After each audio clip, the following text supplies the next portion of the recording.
예, 명절 잘들 보내셨습니까? 예, 복된 은혜의 설날 명절 되시길 바랍니다. 마태복음 5장에서 마태복음 7장까지는 산상보훈이라고 하는 성경의 부분인데 예수님께서 하신 말씀이 쭉 모아져 있습니다. 그래서 아마 신약 성경에서 예수님 말씀이 제일 길게 나와 있는 그런 부분이기도 합니다. 어떤 분들은 이제 누가복음에 나오는 비슷한 교훈이 있습니다. 누가복음에는 산에 올라갔다 아니고 평지라고 되어 있는데 그건 다른 말씀인가 이렇게 했는데 최근에 저희 이로 목사님께서 이스라엘 오래 계셨잖아요. 그래서 그 지형을 설명하시면서 이제 갈릴리 쪽에서 보면 이렇게 올라가고 또 골란고원 쪽에서 보면 이렇게 평지처럼 되어 있는 이제 그렇게 해서 아마 같은 지역일 것이라고 그렇게 한쪽에서 보면 산이고 한쪽에서 보면 이렇게 고원처럼 그렇게 되어 있어서 그렇게 말씀하시더라고요. 그럼 산상보훈은 예수님께서 구약의 율법을 해석하신 말씀이라고 할 수가 있습니다. 다시 말하면 하나님의 백성들이 어떻게 살아야 하는가, 하나님 백성들의 헌장 혹은 헌법과 같은 것입니다. 구약 성경하고 비교하시면서 구약 성경은 이스라엘 백성들에게 주어진 말씀이고 산상보훈은 제자들에게 예수께서 무리를 보시고 산에 올라가 앉으시니 제자들이 나온지라 입을 열어 가르쳐 가라사대 심령이 가난한 자는 그렇게 시작되거든요. 제자들에게 하신 말씀입니다. 예수 믿는 하나님 백성들은 어떻게 살아야 하는가를 설명하면서 이미 구약에 아브라함의 후손으로서 하나님을 섬기도록 부름받았던 이스라엘 백성들에게 주신 그 율법하고 비교하는 것이라고 할 수가 있습니다. 다시 말하면 구약의 율법, 모세오경, 토라를 예수님께서 잘 해석해 주신 것이죠. 왜 예수님께서 다시 해석하신 것이 필요하셨느냐? 이게 이제 인생들이 참 이상해서 하나님께서 하신 말씀, 율법의 말씀을 지키는 중에도 아전인수격으로 나한테 맞도록 그렇게 해석하고 지키는 것이죠. 저는 최근에 우리나라에서 법을 만드는 국회의원들조차도 같은 조문을 놓고는 서로 다른 자기의 유리한 해석을 하는 그런 경우를 종종 보고 깜짝 놀랐습니다. 하나님께서 이스라엘 백성들에게 주신 말씀이죠. 그러니까 1절에 보시면 사람에게 보이려고 그들 앞에서 너희 의를 행하지 않도록 주의하라. 의를 행한다. 의를 행한다는 좋은 거잖아요. 의를 행하면서도 예수님 보실 때는 그렇게 행해서는 안 되는 거예요. 아무리 의라고 하더라도 그렇게 하는 것은 원래 하나님이 그 율법을 주신 뜻하고 다르다는 거죠. 하나님께서는 율법을 통해서 우리가 마음을 다하고 뜻을 다하고 목숨을 다해서 하나님을 사랑하는 자가 되기를 바라셨어요. 율법은 하나님께서 자기 백성들에게 주신 것인데 그 율법을 통해서 하나님과 더욱 가까워지고 하나님의 뜻을 마음에 새기고 참 하나님께서 기대하시는 그런 하나님의 형상, 의로운 사람이 되는 것을 원하셨는데 율법은 지키는데 하나님 율법은 지키는데 전혀 반대의 그런 현상이 나타나니까 참 마음이 안타까우셨던 것이죠. 외국에서 유학을 하려면 영어 시험을 칩니다. 왜 영어 시험을 칩니까?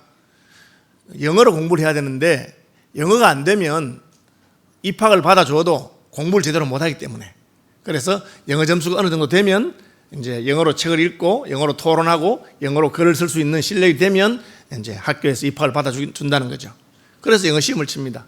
나라마다 다르지만 무슨 영국에는 IELTS라는 게 있고 미국에는 TOEFL 같은 게 있습니다. 그래서 그분들이 그렇게 아주 그냥 탁월한 그런 걸 요구하는 건 아니에요. 그냥 영어로 책 읽고 영어로 글 쓸 수 있는 수준을 요구하기 때문에 열심히 영어 공부하면 점수를 딸 수 있어요. 그런데 문제는 한국 학생들이 영어 점수를 따서 시험을 쳐서 왔는데 막상 공부를 시켜보니까 안 되는 거예요.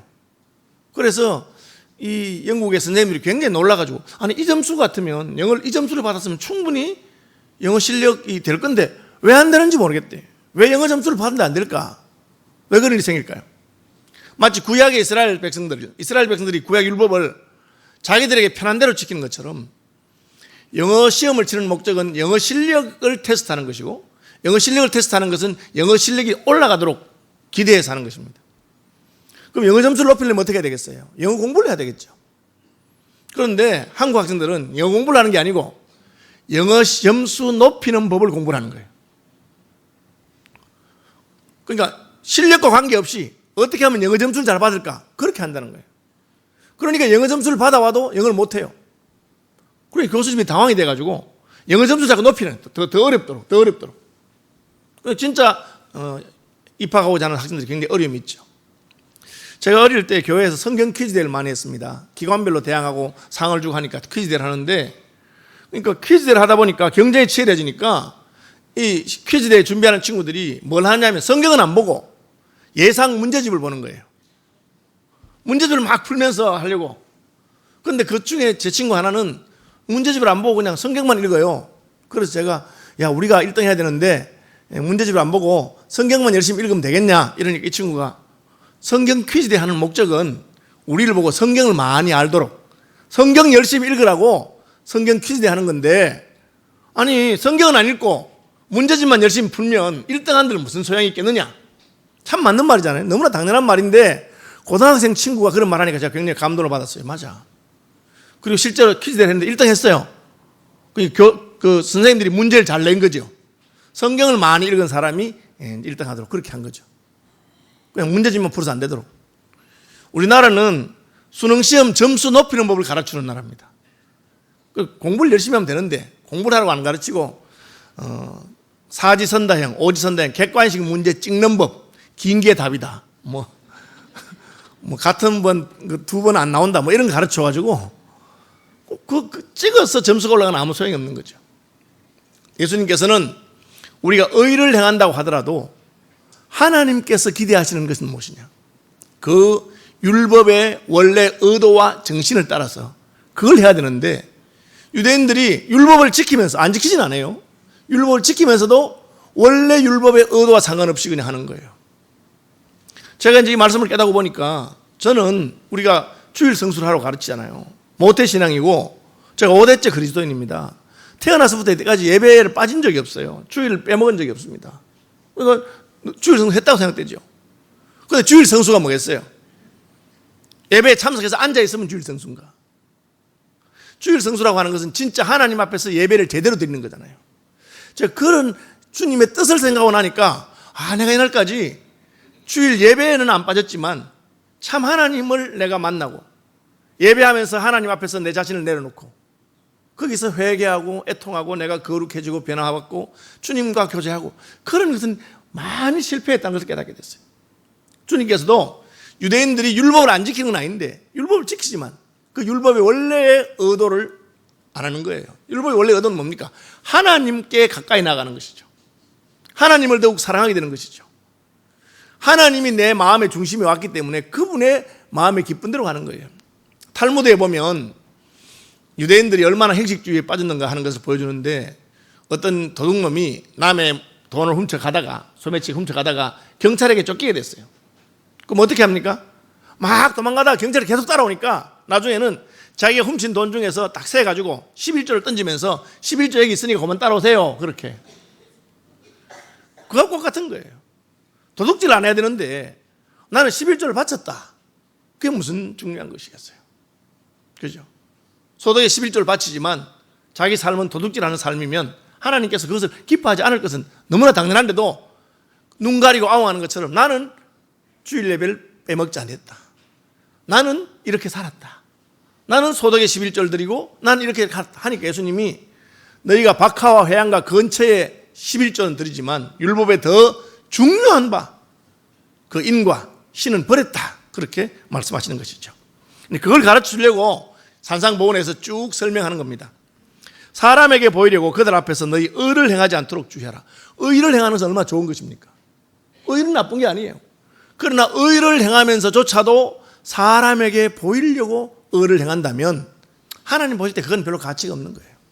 그거는 그냥 너 자신이 얼마나 의로운 사람인가 다른 사람에게 선전하는 자기 광고, 자기 자랑이었지, 하나님 앞에서 내가 참 나는 죄인인데 하나님 앞에서 의로워지고 싶어서 자기를 돌아보는 그런 것은 아니라는 뜻이죠. 그래서 제가 회개에 관한 설교를 할 때 말씀드린 것 같은데, 우리의 회개가 점점 깊어지면 처음에는 죄를 회개하지만 다음에는 내 자신을 회개하게 되고 나중에는 나의 의조차도 회개하게 된다고 말씀드렸어요. 의를 회개한다는 말이 뭡니까? 내가 한 행동이 나쁜 행동이 아니에요. 의로운 행동이었어요. 그렇지만 그 속을 들여다보니까 의로운 행동을 하나님 앞에서 한 것이 아니고 사람들한테 보이려고 의로운 행동하면서 자기 자랑하면서 그렇게 했다는 것이죠. 제가 목사니까 목사가 가장 거룩한 것이 무엇입니까? 예배에 수종 들고 설교하는 것 아니겠어요? 설교를 하면서조차도 교인들에게 보이려고 혹은 내가 내 만족과 자랑을 위해서 그렇게 한다면 하나님 보실 때 그건 아무런 유익이 없다는 것을 말하고 있습니다. 사람들에게 보이려고 의를 행치 않도록 주의하라. 그리하지 아니하면 하늘에 계신 너희 아버지께 상을 받지 못하느니라. 하나님 다 아시기 때문에 아무리 그 사람이 어룩하고 거룩하다, 다른 사람들이 박수를 치고 잘한다 해도 하나님은 너는 그 너 자신을 위해서 한 것이고 자기 중심으로 한 것이고 하나님을 위해서 한 것 아니고 하나님이 시켜서 한 것이 아니다 그 뜻입니다. 유대인들은 기본적으로 세 가지를 해야 의로운 사람이라고 생각했어요. 그게 뭐냐? 구제와 기도와 금식입니다. 그래서 지금도 그 전통에 남아있어서 유대교의 이단이라고 할 수 있는 이슬람 사람들은 소득의 0. 몇 프로, 1%를 구제비로 내라. 구제하는 게 필요하다고 생각하는 거죠. 그 다음에 하루에 5번 기도해라. 기도하잖아요. 그죠? 그리고 라마단 금식하잖아요. 거기서 온 거예요. 구제와 기도와 금식. 그렇게 합니다. 그런데 이 세 가지를 오늘 본문에 쭉 말합니다. 첫째, 구제할 때에 외식하는 자가 사람에게서 영광을 받으려고 회당과 거리에서 하는 것 같이 너희 앞에 나팔을 불지 마라. 왜 나팔을 분다? 자기 자랑한다는 거죠. 저는 제가 그 서울의 어느 신문사에서 연락이 왔어요. 한 번은 연락이 와서 권호원 목사님이십니까? 예, 그렇습니다. 예, 권 목사님이 그 또 서울 시민교회가 좋은 일을 많이 해서 저희 신문에서 한번 인터뷰를 하고 싶습니다. 그렇게 했어요. 그래서 제가 부끄럽더라고요. 무슨 인터뷰를 하겠나 싶어서 안 하려고 그랬어요. 그렇죠? 인터뷰 같은 거 필요하고 우리가 별로 이렇게 좋은 일도 많이 하는 교회도 아니고 제가 잘난 사람도 아니고 안 하겠으면 자, 그거 했는데 자꾸 말을 들어보니까 이상해. 그게 중앙지인데 근데 왜 알고 보니 그게 뭐냐? 신문에 기사를 내줄 테니까 광고비를 좀 내라. 그 말이었어요. 그 제가 낯이 화끈하더라고요. 왜 교회 목사에게 전화를 해서 당신이 좋은 사람인 것을 신문에 내줄 테니까 광고비를 내라. 그런 접근이 있을까? 왜 그랬을까요? 제가 낯이 화끈해진 이유는 어머나 목사님이나 교회조차도 자기들이 잘한다고 나팔 부는 것을 좋아하는구나. 그러니까 세상 신문들이 어떻게 알았겠어요? 그런 사람들이 많으니까 와서 좋은 말로 목사님 좋은 일 많이 하시니까 우리가 신문에 내드릴 테니까 기사 인터뷰를 합시다. 제가 뭔 모르고 그냥 진짜인 줄 알고 인터뷰했으면 나중에 얼마나 부끄럽겠어요. 결국은 자기들이 이제 그런데 또 이렇게 신문사에 기사를 냈으니까 광고를 좀 내주십시오. 이렇게 하면 그때 가서 제가 서로 참 난감한 그런 일이 생길 뻔했어요. 구제를 하면서도 나팔을 부는 그런 마음이 우리에게 있었어요. 내가 구제한다는 거죠. 그래서 돈 가진 사람들이 시장에서 막 돈을 뿌리면서 내가 구제한다. 그러면 많은 사람들이 박수와 갈채를 보내는 것이죠. 하나님께서는 자기 영광을 위해서 우리가 선한 일 할 때 그것을 드러내시기도 하십니다.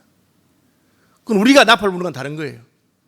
오른손이 하는 것을 왼손이 모르도록 하기를 하나님이 원하십니다. 오른손이 하는 것을 왼손이 어떻게 모릅니까? 같은데. 그러면 나도 잊어버렸다는 거죠. 여러분, 내가 남에게 한 것을 끝까지 기억하는 사람이 있습니다. 자기가 다른 사람에게 어려움 끼친 것은 기억하지 못하는 것이 인생의 마음이에요. 그래서 하나님께서는 너 남한테 잘해준 것, 구제한 것 다 잊어버려라. 그래서 양과 염소의 비유에서 내가 굶주릴 때 네가 먹이고 내가 배고플 때 하고 나잖아요. 그러니까 그 사람들이 뭐하는지 아세요? 언제 우리가 그랬습니까? 우리가 언제 주님 굶주릴 때 먹이고 언제 했습니까? 다 잊어버린 거예요, 이 사람들이. 오른손에 한 것을 왼손이 모르도록 그렇게 해야 됩니다. 하나님께서는 자기 영광을 위해서 나타내기도 하시죠. 제가 전에 있던 교회에 구제를 아주 열심히 하는 권사님이 계셨어요. 그분 남편은 경찰 공무원으로 은퇴하셨는데 지금은 세월이 지나 좀 올랐는지 모르겠는데 그 당시에 이제 순경으로 은퇴해가지고 정부 연금이 한 7, 80만 원 됐어요. 그래서 두 분이 그냥 겨우 생활할 정도예요. 그런데 이분이 이제 구제하는 걸 너무 좋아해서 그 돈으로는 생활을 하고 구제가 안 되니까 김치 장사를 했어요. 김치를 잘 담으세요.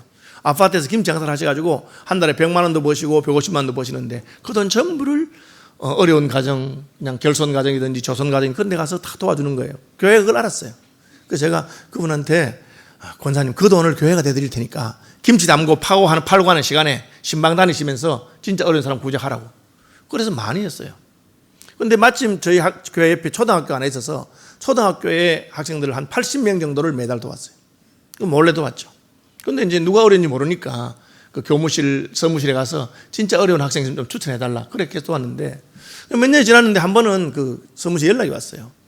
이번에 우리가 졸업식을 하는데 우리가 이제 그 우리 학교에서 이제 이웃 도운 거 이런 것도 실적이 되기 때문에 위에 보고도 하게 되는데 그냥 그동안 얼마나 도우셨는지 한번 말해주면 좋겠다. 우리는 그런 알리는 거 원치 않습니다 하니까 그럼 총액만이라도 얼마 정도 이렇게 학생 도왔는지 한번 말해주면 우리가 학교에 있는 직원들한테는 그게 이제 실적이 된대요.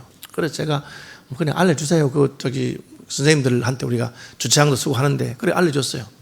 그런데 그분이 이제 졸업식 하는데 졸업식 날 이렇게 다 초대하고 하는데 졸업식에 순서지를 만들었어요. 순서지 제일 밑에다가 올 한 해 동안 학생들에게 이제 장학금 주고 뭐 도와준 거 그걸 적어 놓은 거예요. 그런데 적어 놓으니까 제일 위에 올라간 사람이 총농창 회장 20만 원 뭐 적어 놓고 그 밑에 거기 절이 하나 있는데 무슨 절 30만 원. 그 제일 밑에 저희 불꽃교회 몇 천만 원 적어 놓은 거예요. 모든 동네 사람들이 깜짝 놀랐어요. 저 교회는 개척교회인데 어떻게 했는가. 하나님께서 그렇게 드러내시는 것은 우리가 좋은 것입니다. 하나님 영광을 위해서. 그래서 다 교회들이 교회에 대한 생각이 달라지고 복음이 열릴 수 있겠죠. 그렇지만 자기가 먼저 나팔을 불고 난 이런 사람이라고. 그것은 하나님 기뻐하시는 것이 아니에요. 조심해야 되는 것이죠. 구제다는 뭡니까? 기도죠. 기도도 마찬가지예요. 기도는 너무너무 중요한 것이고 하나님께서 내 집은 만민의 기도하는 집이라 그랬어요. 내 집은 만민의 설교 듣는 집이라 그렇게 안 했어요. 여러분 참 조심할 게 있는데 예배를 설교 듣는 게 예배라고 착각하는 사람이 있어요. 그래가지고 설교 시간 전에만 들어오면 괜찮다고 생각하는 분이. 제가 가지 맙시다. 설교 시간 전에만 들어오면 괜찮은 게 아니에요. 설교 들으러 오는 게 아니에요. 성경은 오히려 내 집은 만민의 기도하는 집이라. 기도하면서 하나님과 교통하고 하나님 앞에서 자기를 돌아보는 거잖아요. 기도가 얼마나 귀한 것입니까? 하나님 앞에서 자기를 돌아볼 때는 참 내가 얼마나 죄인인지 하나님께서 내가 기대하시는 것을 내가 왜 못 이루었는지 그 반성이 일어나고 그리고 회개가 생기고 그리고 변화가 나타나는 거예요. 그런데 어떤 분들은 죄송합니다. 제가 기도하는 걸 보면 이 하나님한테 하는 게 아니고 교인들 들으라고 기도하는 그런 분이 있어요. 기도 내용이 마치 교인들에게 설교하는 것처럼 그렇게 기도해요. 여러분 그것은 옳은 것이 아닙니다. 기도는 하나님께 하는 것이죠. 그러니까 은밀한 중에 하는 것이고 대표 기도는 같이 하는 거니까 하는 것이죠. 그렇죠? 사람들이 많이 듣는 데서 기도하는 게 아니에요. 사람들과 같이 기도할 때도 함께 하나님께 나아가는 것이죠. 합심 기도는 옳은 것이지만 사람들 들으라고 하는 기도는 옳은 것이 아니에요.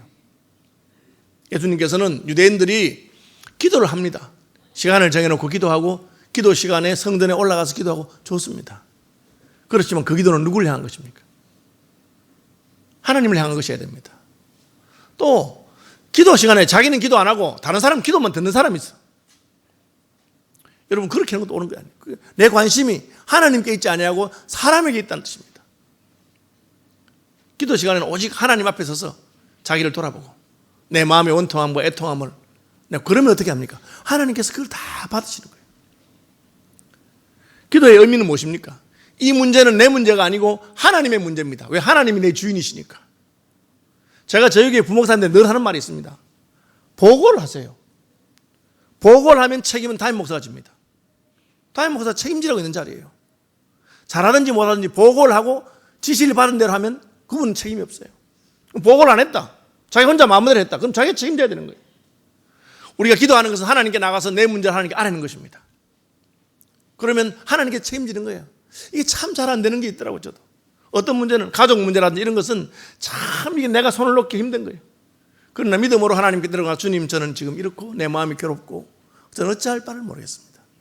그러나 주님이 나의 주인이시기 때문에 나는 이 문제를 주님께 드립니다. 주님께서 살리든지 죽이든지 알아서 하시라고. 파푸아 뉴기니아에서 선교사를 하시던 분이 쓴 파인애플 이야기로 하는 유명한 작은 소책자가 있어요. 그 소책자의 결론이 무엇이냐면 그분이 선교를 하는 동안에 자기 계획을 따라서 자기 생각을 다 했는데 이게 내 생각대로 하는 것이 아니고 나를 하나님께 드리는 걸 못했구나.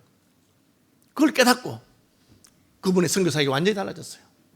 자기는 파인애플을 키워가지고 자기가 그 채소가 없는 지역에 파인애플 먹으려 했는데 키우기만 하면 원주민들이 훔쳐가고 빼앗아가고 자기가 그 은혜를 깨닫고 나서는 파인애플 키운 거 전부 다 하나님께 드렸어요. 그리고 원주민들한테 하나님께 다 드렸다고 고백을 했어요.